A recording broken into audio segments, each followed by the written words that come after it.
basahin natin ang sitwasyon sa Cebu City. May ulat on the spot si Greggy Magdadaro ng GMA Cebu. Greggy?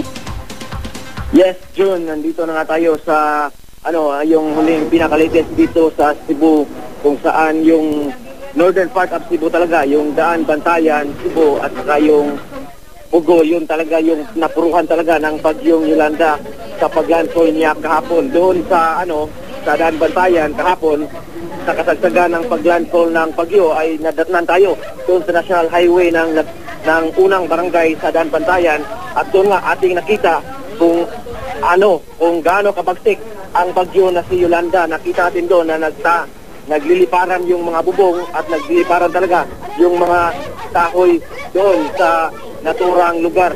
Yung sasakyan natin ating binago sa isang kapilya doon sa naturang barangay, pero hindi pa rin nakaligtas yung kapilya dahil yung bubong mismo talagang nilipad ng malakas na hangin. Kaya yung sasakyan namin mabuti lang at nakatago kami ng maigi sa konkretong bahagi ng kapilya June. Walang kurente, walang signal sa Daan, Bantayan at sa iba pang northern part ng Cebu June, at saka wala rin namang communication talaga doon. Kaya mahirap talaga pag-communicate ng mga tao doon, lalong-lalo na sa kanilang mga kamag-anak dito sa Cebu City June.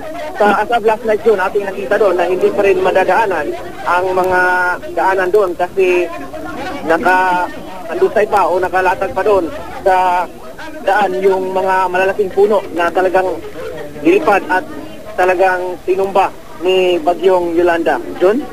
Maraming salamat naman at nakalabas kayo ng matiwasay. Maraming salamat din sa pag-uulat mo, Greggy Magdadaro ng GMA Cebu.